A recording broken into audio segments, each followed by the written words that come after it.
I don't want to have to make you put phones up in there every day. I don't want to treat y'all like I'm going to treat my like other special classes. Okay, but I need y'all to like get off the phones occasionally. Not in this class. It's not. This is a dual credit class.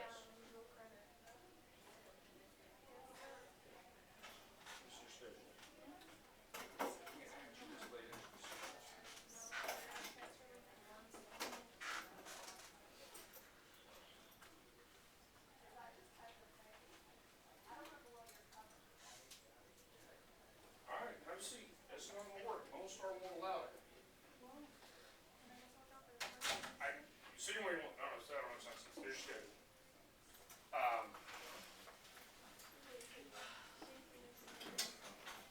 Okay. So, we're going to go through participation and voting. Voting is the. We're going to go through participation. Okay, but participation is going to cover a wide variety of behaviors. Voting is simply the most common among those. Okay, so political participation can include a wide variety of behaviors. Again, if you vote, if you work on a campaign, if you volunteer on a campaign, if you volunteer with an interest group, if you engage in a political protest, if you sign like a petition for something, right? Any one of a number of different behaviors would technically be political participation. Okay, so it's a wide range of activities, right? Those are just sort of two examples, right?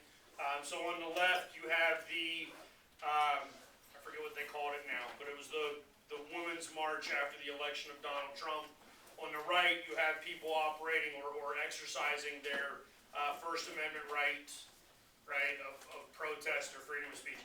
There is no real First Amendment right for protest per se, right? But it's a part of your freedoms of speech and petition and press and whatnot, right? Okay, you can look through that on your own. All right, so when you look at protests, just so that you understand, political political participation is absolutely like covered under the First Amendment. You're absolutely allowed to engage in that all you want. Okay? Where it begins to become dicier, where you're going to lose some of those authorities, right, is those moments in which you no longer do things peacefully, right? I mean, the reality is you can just, yeah. We'll go back to the example like Colin Kaepernick. Like, y'all know who Colin Kaepernick is? Yes. The guy with the fro in the middle, right? That's Colin Kaepernick. He's the first one that I know of. He's probably not. First one I know of that knelt during the national anthem during football games, right? You're more than welcome to be like, oh, that's the wrong way to protest. Like, whatever. That's your opinion. That's your feeling. I don't care. Like, you're entitled to your feeling there, right? But like from a constitutional standpoint, his behavior is 100% acceptable. Okay? There's absolutely nothing that prevents you from being able to voice an opinion in that manner if you so desire. All right? But again, that's because it's peaceful. There is nothing that he is doing, and we haven't gotten into civil rights and civil liberties yet. Well, I mean, we will in detail, but there is nothing that he is doing. He is engaged in no behavior that is infringing upon the rights of others. And so long as he is not infringing upon the rights of others, his behaviors are going to be deemed permissible, right? These are just some examples that you've seen, right? Like you had a protest or a rally in Charlottesville, Virginia to not get rid of, I believe that was a statue of Robert E. Lee, right? You had hundreds, let's go with hundreds, probably hundreds of various Black Lives Matter protests. Yes, most recently or most significantly recently, I don't know how to say that, right? George Floyd, but that goes all the way back to, I think his name was Michael Brown. I would hate to speak ill of the dead. I think it was Brown. If anybody know what I'm talking about? No, this is the one in Missouri, like back in 2015 that started it all, right? And you're welcome to look at that on your own, right? So political participation as far as elections goes, this is voting, right? We also refer to voting or the right to vote as suffrage, right? So that's a vocabulary term that come test day, like I'm not going to, I wouldn't define for you at that point, so make sure that you understand what that means, all right? Throughout history, there have been different groups that have had voting rights at different times. So realize that voting rights have changed occasionally, right? And we've taken predominantly constitutional amendments with which to do that, right? Voting is a state issue, right? Like states control voting; they can determine for themselves. But over the course of time, we've modified the Constitution on multiple occasions to try to increase suffrage so that we can increase voter participation, increase political participation, just as a whole, right? So if we go back and we look historically, like white landowners were allowed to vote, and then white landowning men, then white men, right? Then all men, then men and women, and then men and women all the way down to 18 years of age, because it used to be 21. So that's sort of the progression of it, right? The 15th gave black men the right to vote, 19 white women, all women, the right to vote. 24 ends the poll tax, 26 decreases voting age to 18, right? So all four of those are significant amendments to the Constitution. That being said, there were states that were allowing things like women's suffrage well before the 19th Amendment, right? In fact, I believe Wyoming. I believe Wyoming was the very first to do it. They did it at the end of the 19th century, right? Some 20 years before women were officially given the right to vote. All right. That's everything that I just went over. Right? So 15, 19, 26, okay, those are increasing.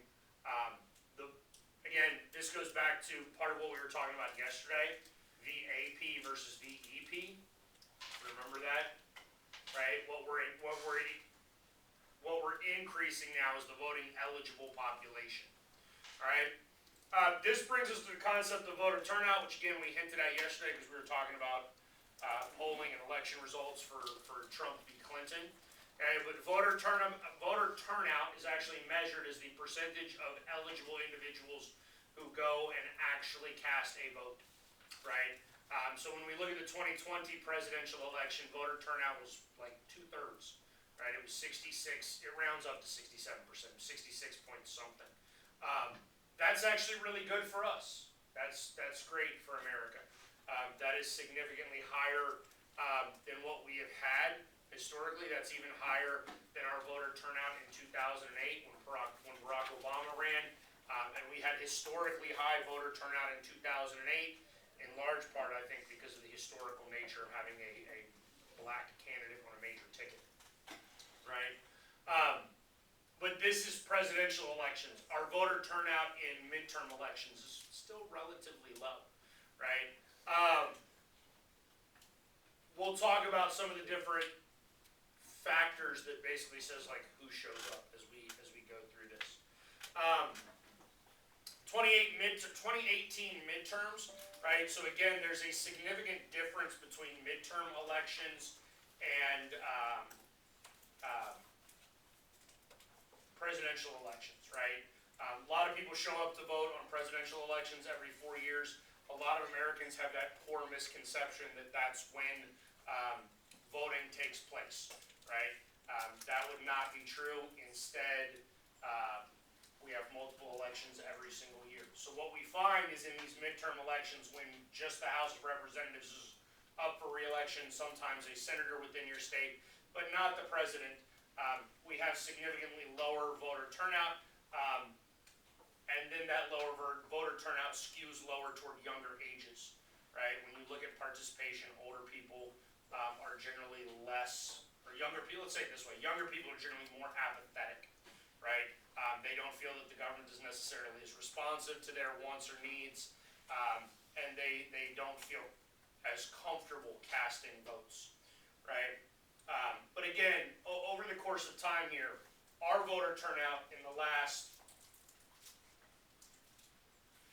15, 20-ish years has seen some significant increases, right? It really bottomed out in the 90s when we were getting like 50% on a presidential election, right? And that's bad. 50% in a presidential election is significantly lower than what it ought to be, right?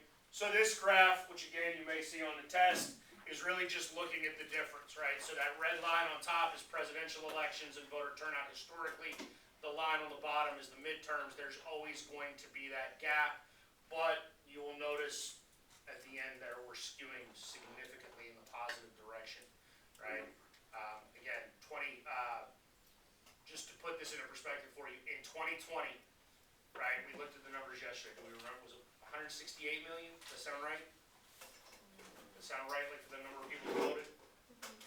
And whatever it is, more people voted in the 2020 presidential election than were like of age or eligible to vote in 2008. Right? Okay, which means, I mean, obviously you understand our population is increasing, yes, via immigration and whatnot, right? But the very fact that our turnout percentage is increasing is also significantly better, right? As participation has increased, another thing that we have found is that digital participation has become significant, right? Like so many of you are just utterly obsessed with your phones and drive me crazy, right? But your phone and the internet become a significantly easier way for you to engage politically, right? You can visit a candidate's website, you can go to like social media sites and find information about all sorts of different events or things like that. There's actually, it began under the Obama administration. They actually created a website that was part of whitehouse.gov that allowed you to go and create a petition to the government. That's part of your First Amendment rights. You can petition the government. You could then send that to your friends. If enough people signed your petition, then it went live on the website. If, I believe it was 100,000 people signed the petition all told, then the Obama administration said that they would actually address your petition. Like they would give you a real response, like out loud, right? Doesn't mean you get what you want. The government's rarely going to give you what you want, but you're allowed to ask. That's what petitioning really is, right? And this gets significantly easier as we get more digital because now everything is at your fingertips, right? You can now engage with and communicate with people in Philadelphia or New York or San Francisco or wherever without having to call anybody, without having to travel anywhere. Like in this day and age now with Zooms and like video conferencing and FaceTime and all that, you can have face-to-face meetings that makes it significantly easier, right? It's also significantly easier with social media now to share information, right? You can like things, you can repost things, you can link to things, all aims at increasing online political participation, right? This has obviously led to an increase in politicians themselves utilizing social media, right? If you go back to 2020 as an example, right? So in 2020, the Democrats won the White House, Joe Biden became president of the United States. They did not do nearly as well down ballot as what they should have, right? And you'll learn this as we get through this class. Like usually when the president is of one party, right, that party continues to do well in subsequent smaller elections, right, i.e. the Senate, the House of Representatives, whatnot. It's not common in American politics for one party to win the White House and another party to pick up seats in the House of Representatives, yet in 2020 that's exactly what happened, right? If you listen to Alexandria Ocasio-Cortez, and you can have whatever opinion of her you would like, right, but one of her major critiques of her own party was that a number of politicians amongst the Democratic Party did not have significant online presence, right? Therefore, they were not able to attract younger voters because obviously y'all use the internet more than like my grandparents do, right?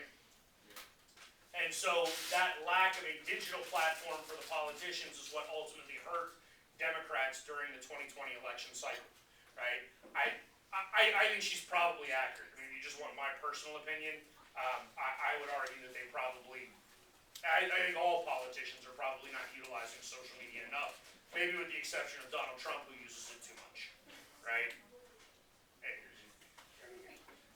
The other great thing about digital platforms and the digital sort of online participation, right, is it significantly or drastically decreases costs, right? Like the costs of campaigning significantly go down because you don't have to have, you don't pay to use Twitter or Facebook or Snapchat or anything else, right? Those are all free online platforms and you can amplify your message that way, right?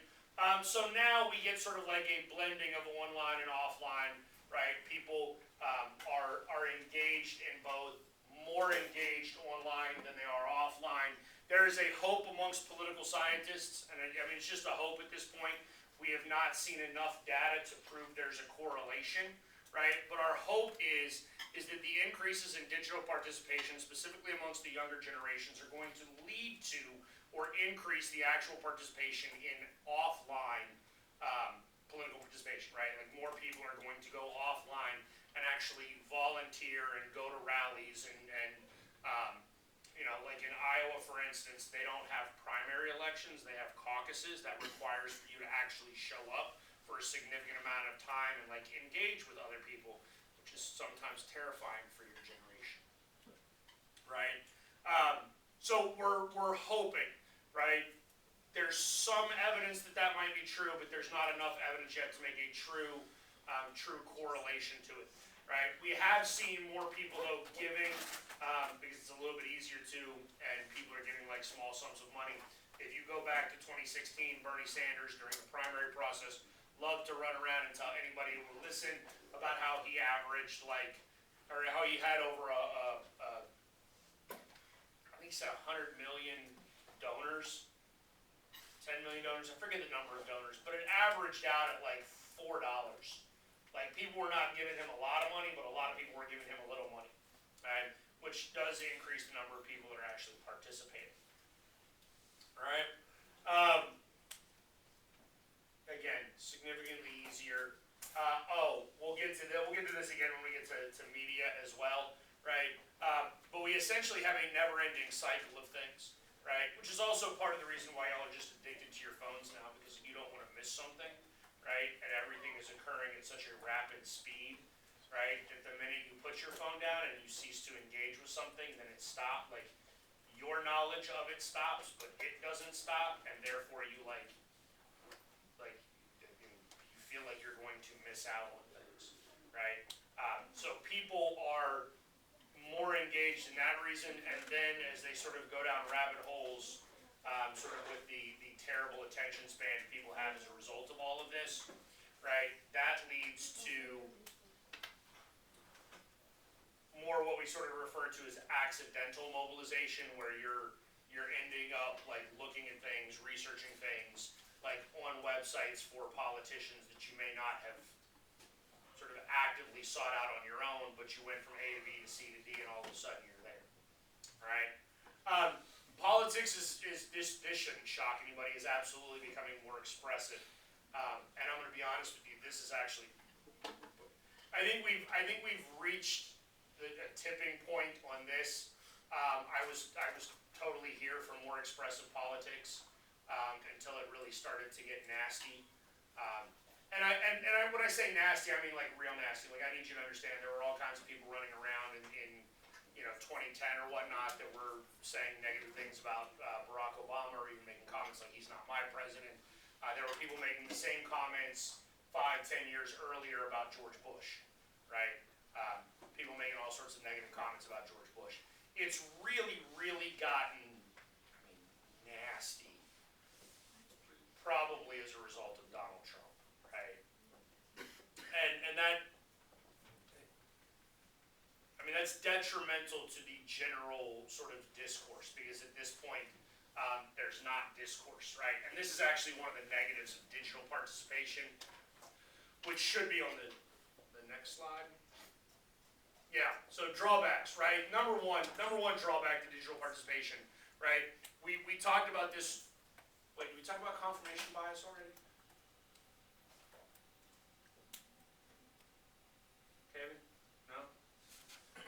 We talked about the idea that you seek out information that aligns with what you already believe? Oh, yeah. That's confirmation bias, right? Like, you understand how easy that is to do on the internet? right? Especially on social media where you just follow like the people that have the preconceived notions that you have. Okay? So that's the number one drawback, right? We call those echo chambers, right? That's the actual political term for it, right? So an echo chamber is just the idea of hearing the same thing over and over and over again.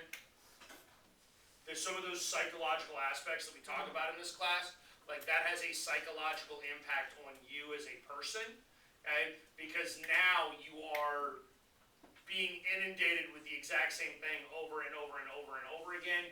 And even if you are disinclined to believe something the first time you hear it, if you hear the same thing 40, 50, 60, 500 times, right? Every time you hear it, you are slightly more likely to believe it, right? And when we seek out information and then find ourselves in an echo chamber where everybody's just saying the exact same thing over and over and over again, that's terrible for the general discourse and welfare, right? There is no discourse at that point. Discourse requires both sides debating and engaging, right?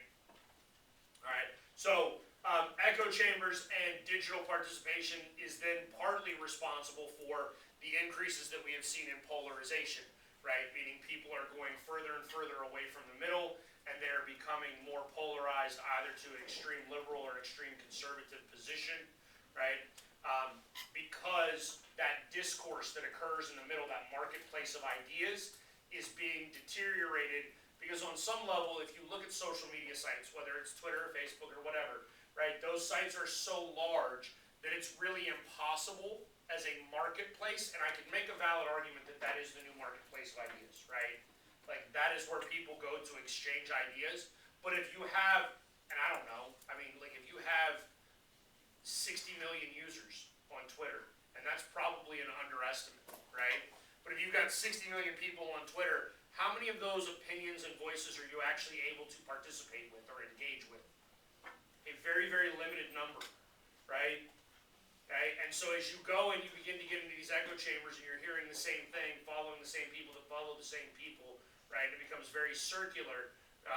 At that point, you are losing out on that concept of the marketplace of ideas because the discourse has gone away and we have furthered our polarization as a result, right? This leads to much, much more sort of animosity and us versus them mentality, right? Which then ultimately increases the negative expressive aspects in which there is name calling and things like that that are ultimately like wild. Calling somebody a snowflake does not help any sort of civil discourse. We understand that, right? Yeah. Like, I don't care if you're an overly sensitive human. My son is ridiculously overly sensitive, right? Great, good for him, he's 5, it's okay, he'll grow out of it, hopefully, right? But like, me calling him names is not gonna help him grow out of that, right? Like, the concepts of the negativity and the us versus them mentality, right? As you begin to engage in those sorts of behaviors, it only snowballs and gets further and further from any sort of like civilized discussion that would ultimately aid us all, right? This is a big downside to digital politics, is the idea of, I'm going to call this like Russian meddling. It's not. You understand in 2016, Russia did not go in and hack our election, right? Mm-hmm. Like, that drives me crazy when people use that term. Russia did not go in and switch nobody's vote, right? Russia didn't do anything in regards to our actual elections. They didn't change our elections. All Russia did was create like a bunch of fake online personas, right, that then went out and amplified ridiculous voices, okay? And I'm going to be honest with you, like, yeah, there were a lot of Americans that were dumb enough to like figure that out, or dumb enough to fall for it and not smart enough to figure it out, right? There's literally a story created by Russians that said Hillary Clinton was selling kids into sex slavery in the basement of a pizza parlor in Washington, D.C. Some moron went to that pizza parlor with a gun, fired the gun off in the pizza parlor, demanding access to the basement to save the kids. Right? That idiot is now in prison. Because you can't just fire off a gun in public like that. Right? By the way, that pizza parlor, the building has no basement. Right? Like, most people should be smart enough to be like, that's stupid, that's not real. Right? I'm just be honest with you, like, all Russia really did, in my mind, is is prove to us how gullible and stupid Americans are, right? That's an American problem that probably needs to start being fixed right here, right now, via like the American education system, so that y'all can begin to realize when you read something if it is utter and total crap. Okay? Alright? But there is no like intelligent requirement for voting. Okay? So this does become problematic. Okay? You can read that on your own because I'm gonna run out of time. Let's go into who votes. Alright? So now we're getting into some of the demographic factors that I told you that we were going to deal with, right? We're going to stereotype, right? So we can break it down into a couple of different factors in terms of who's voting, right? One is just demographic characteristics, right? So like age, wealth, religion, yada, yada, yada, right? Political environments during the elections, those can have an impact on who votes, right? If it is a highly contested election, okay? I was fascinated, and I think y'all are beginning to realize I'm just generally fascinated by the 2016 election, because I think 2016 was fascinating, because it was like the worst two candidates in the history of candidates, right? But I also wondered, after having seen significant voter turnout increases in 2008 and 2012, when Barack Obama was running, I wanted to know if we were going to see a decrease again in voter turnout, and specifically a decrease in voter turnout because the two candidates were so terrible. Most people were not excited to vote for either one, right? And instead, we actually didn't see a significant decrease in voter turnout. We actually saw a slight increase in voter turnout, which I found fascinating. But I would really point to being part of like the political environment at the time, where people are trying to convince you that like this election is the singularly most important election in your lifetime. But they will tell you that of every single election. And now, that being said, in 2016, there probably was some truth to that, because we talked about this at least a little bit. We'll talk about it in more detail when we get to the Supreme Court. But Donald Trump was able to appoint 3 Supreme Court justices in just one 4-year term as President of the United States, right? So, when we look at demographic factors, socioeconomic factor is probably the most important, right? Meaning socioeconomics is the most consistent factor in being able to predict who's going to vote. Right? If you are more socioeconomically well off, meaning if you are richer, right? If you are middle class, upper class, right? You are significantly more likely to vote, right? Whether you identify as a Republican or a Democrat. The higher the level of your education, the more likely you are to vote, right? Again, hopefully, like one of the few things that you learn in this class is what I believe to be the general importance of voting, right? So you are now like college educated. As you are learning more, right, you feel more comfortable, more confident voting, right? But the socioeconomics, the income, is an even higher indicator, right? And part of that stems from honestly like how we conduct our elections, right? Like part of the reason we have relatively low voter turnout, right? Our voter turnout is 67%. And I don't know if you noticed on the slide earlier, Belgium votes at almost a 90% rate, right? Like 90% of the eligible people in Belgium vote. One of the reasons that voter turnout is lower in the United States historically is because we vote on a Tuesday, that we don't even make a holiday, right? Like, I gotta come to work on Tuesday, right? That Tuesday in November, right? Also, for those of you that like play sports here, you know that Tuesdays are game nights, right? So, as a coach, when I coached in this district, right? Now, like I'm getting here at 7 o'clock in the morning, right? Because I gotta drop my kids off to school. That's when the polls open. I'm already at work, and I'm not leaving work until 11 o'clock at night, right? So how can I go and vote? You can't vote online, right? But here's the thing: we've increased this one with something called early voting. 2, there was actually a law passed that said like Mr. Forshee has to let me leave to go vote. He has to, right? He doesn't have an option. If you work at McDonald's, your manager has to let you go vote, right? If you are scheduled to work during voting hours, and that is when you need to go vote, he or she has to let you go vote. Now, do they have to pay you during that time? No, right? Absolutely not. They do not have to pay you during that time. Now, because I'm middle class, lower middle class, but close enough to middle class, right? Do I get paid by the hour? No, right? right? So when I leave to go vote, it doesn't cost me any money. If I worked at McDonald's and I get paid by the hour, what happens when I leave to go vote? I gotta clock out and then clock back in, right? And God forbid I end up somewhere like Arizona in the 2016 primaries where it took you like 7 hours to vote, right? Older people are far more likely than younger people to vote. Younger people, again, they generally tend to be apathetic, right? They have a lack of understanding, but also like there's a lack of sort of necessity or need, right? Like none of you are on Social Security, right? None of you are on Medicare, okay? Those are things that go to old people. Old people then want to vote in order to protect those entitlements that they have, right? The older you get, hopefully the more money you will make. The more money you make, the more you pay in taxes. Therefore, the more you're going to be engaged trying to ensure that the government is spending your tax dollars correctly, right? But if you're in college, if you're 20 years old, right, like you're not really paying taxes yet, right?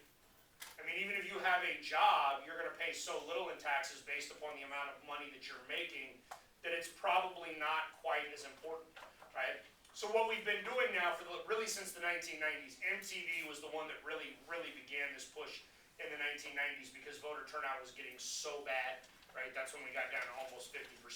Like MTV created this concept of Rock the Vote, where they went out and tried to get like mobilization and get people participating and getting engaged, right? This is part of the reason why there's that Texas state law that I have to go around to all the government and economics classes in order to register you to vote, right? We're trying to increase participation. All right. African Americans, as far as voters go, African Americans, hopefully you realize, you learned in a U.S. history class, right? Like they were deprived of voting rights, specifically in the South, for a very long time, right? Black men get the right to vote in 1868, I think. I forget the exact year. Let's go with 68. I don't really care. I'm going to test you on years, right? But it's right after the Civil War. Black men get the right to vote, right? Now, if you lived in Chicago or New York, great, you're able to go vote. Right? If you live in Atlanta, Georgia, no, you still don't get a vote. Right? The southern states were going to engage in all sorts of behaviors that were aimed at sort of minimizing or disenfranchising black people. Okay? So when we look at voting, right, you then see the idea also as to whether or not you want representative voting, right, or what's sometimes referred to as descriptive representation. Right? So if you, let's just say for the sake of argument, you identify as gay, right, would you be better served by having a congresswoman or man who also identifies as gay, right? And so there are ideas behind that as to whether or not different subsets of the population are going to go out and cast votes specifically for other members of their subset, right? So we've seen that from time to time, right? Again, I can let you go. This is already on D2L, right? So you can go through that on your own, right? White voters make up the majority of the electorate. That shouldn't shock anybody. White people still make up the majority of this country, right? This country is 69% white, something like that. So it should stand to reason then that the white people make up the majority of the electorate. Okay. Whites are probably more likely to vote Republican. At some point in time, we'll get into the details of that, right? Like which subsets vote which way. But there's also, then amongst whites, more so than others, right? Because whites are such a large group, you really need to break down that group into various subgroups, right? So that we find now that like college-educated white people tend to support the Democratic Party, right? Non-college educated whites tend to support the Republican Party more, right? But because white people make up such a large percentage of the electorate, it's hard to create some sort of like group dynamic, right? Like we can actually say with relative accuracy, like all black people will vote Democrat, right? I mean, if that's on the test, and hint, hint, it will be, right? Like African Americans are the strongest voting demographic in the United States, right? So African Americans vote together as a group, as a block, at a stronger percentage than anybody else, and they vote Democrat, right? That's why Joe Biden felt comfortable in 2020 telling a black man that if he didn't know if he was going to vote for Biden or Trump, he wasn't really black. Is that funny?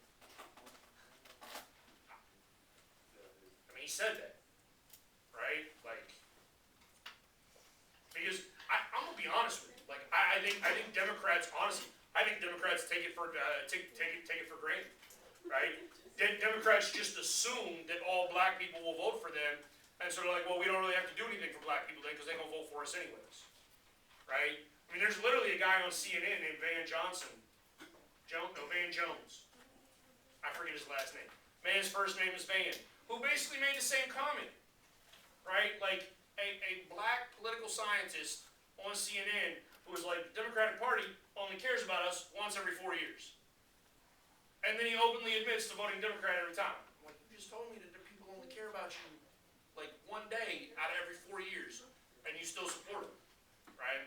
Which, I mean, I don't know, maybe that's one more day than Republicans care about you, but whatever. And the Latin population, right, so Hispanics are sometimes referred to as a sleeping giant. If you're not aware, right, if you are not aware, Hispanics are fast becoming the largest population in the United States, right? At some point in time, Hispanics will overtake white people in the United States, and they will be a plurality, if not a majority. We haven't talked, y'all know the difference between the two words? You absolutely need to know the difference between those two words in this class. So if you're not pay attention right now. Majority is greater than half. Plurality is the largest number within a subset. So if I have 4 candidates, one candidate gets 40%, one candidate gets 30%, one candidate gets 20%, one candidate gets 10%. Who got the majority of the vote? Nobody. Nobody got a majority. Nobody got a majority. Who got a plurality of the votes? The 40%. That is the highest number. Got it?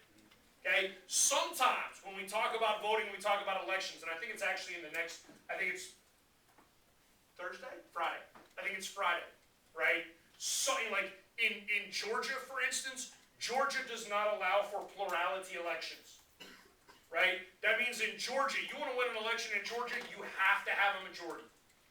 Got to be greater than 50%, right? But a lot of states in the United States, you can win with a plurality of the vote, meaning if you get 48%, like if you're Ted Cruz, you get 48%, and Beto O'Rourke gets 46%, and then some random libertarian gets like 2%, the Green Party gets 2%, and like I got written in 10 times, whatever, like Ted Cruz still wins. Even though he got a plurality of the vote, not a majority of the vote, okay? Georgia? Yeah, Georgia. With the, So what happens is in states that operate under that system, they have what's called a special runoff election, right? We actually saw it happen in 2020, right? Both Georgia Senate seats were up at the same time because somebody had died or retired, I forget. And both of them went to a runoff, and so both of them were decided like right before Christmas, okay? Because in a general election, you might have 4 or 5 or 6 candidates, right? Because you've got third parties and people like that run. When in a state like that it requires a majority, nobody gets a majority, it goes to the top 2 candidates only, and then you go vote again. And you can only vote between the top 2, that way somebody has to have a majority. Right? there's no way to get time. I mean, theoretically you could tie, but like, statewide elections, it's really, really hard to tie in statewide elections. Right? Because you've got hundreds of thousands, if not millions of people voting, depending on what state you're in, right? So it's difficult, right? So Latinos are referred to as our sleeping giant because they're becoming such a large portion of the U.S. population. In the past, Hispanics used to vote Democrat, and that's beginning to change a little bit for a couple of reasons, right? One, there's, again, I think that a lot of them are coming here are viewing Democrats as being sort of bit similar, especially if they're coming out of countries that are communist or communist adjacent. In fact, if you look at Hispanics, this might be the only subset of the population that might be a stronger voting bloc than African Americans, and that would be Cubans, right? So for a long time, Cuban refugees, the people that came here that literally like put a washing machine in the ocean and then wrote it here, because somebody actually did that, right? They are doing that to flee communism in Cuba, right? They would get to Miami or the Florida Keys or whatever, and then they would like seek political asylum in the United States, and they would become U.S. citizens, and they would vote Republican, hardcore, every time, because they viewed a Democratic Party as like communist adjacent, and obviously they ran away from communism at their own like peril, okay? But I don't think that Latinos or Hispanics or whatever you want to call them are as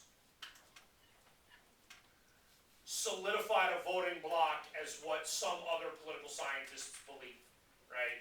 And again, if you actually go back to like Joe Biden quotes, right? Like Joe Biden made the comment that unlike the black community, the Hispanic community is incredibly diverse, right? Well, you have to understand, like y'all realize there's a significant difference between like somebody from Mexico and somebody from Colombia, yes? Yeah. Right? Like that would be like saying somebody from Russia and somebody from England are the same because they're both white. And that makes sense, okay? So I think that their background, there's going to be some differences there, right? Asian Americans make up a very small percentage of the population, right? They're only like 4%, okay? They are a fairly diverse group. They used to be Republican for a long time. They are beginning to slowly migrate to the Democratic Party, right? Gender, actually both participation. So one, women are now significantly more likely than men to vote, right? Women are actually significantly more likely to do all sorts of things than men, but that should actually like make sense to you if you simply look around the room, because this is a college class, and what do we find? Predominantly female, right? Women are doing a whole lot more, especially once you compare to like the misogynistic era of bygone years where women were told to like stay in the kitchen and cook and clean, right? So women are now actually voting at a higher rate than men, right? So if you just see two random people walking down the street, one man and one woman, and everything else is the same between the two of them, the woman is now more likely to go and vote than the man is, okay? And that was not true, obviously, for a very, very, very long time, because women only got the right to vote 100 years ago, okay? Religious identity, okay, so this is actually another one that's a good indicator. It's a demographic thing, like evangelical Christians, right? And I'm not theological historian enough to really sort of clearly define evangelical versus just like Protestant to you. But basically, if you self-identify, because so much of this is self-identification, if you self-identify as an evangelical Christian, right, the likelihood of you being Republican is really high in this day and age, okay? Evangelicals definitely tend to be, right? Mobilization, this is actually something that we're trying to figure out. Democrats do it fairly well, in large part because when you look at like geographic factors for voting, Democrats tend to live in urban areas so that we can go and put all those people on a bus together and drive them to a polling location. That is the concept of mobilization. It's trying to get people actually like out and doing it, right? Competition plays a significant matter. We'll talk about this in more detail when we talk about the Electoral College. But like, in all honesty, if you live in California, voting for President of the United States don't matter. It doesn't matter. They gonna vote for the Democrat. Every time, 100% of the time, your vote is irrelevant, right? On the other hand, if you live in North Carolina, Pennsylvania, Arizona, Georgia, like, your vote matters a lot,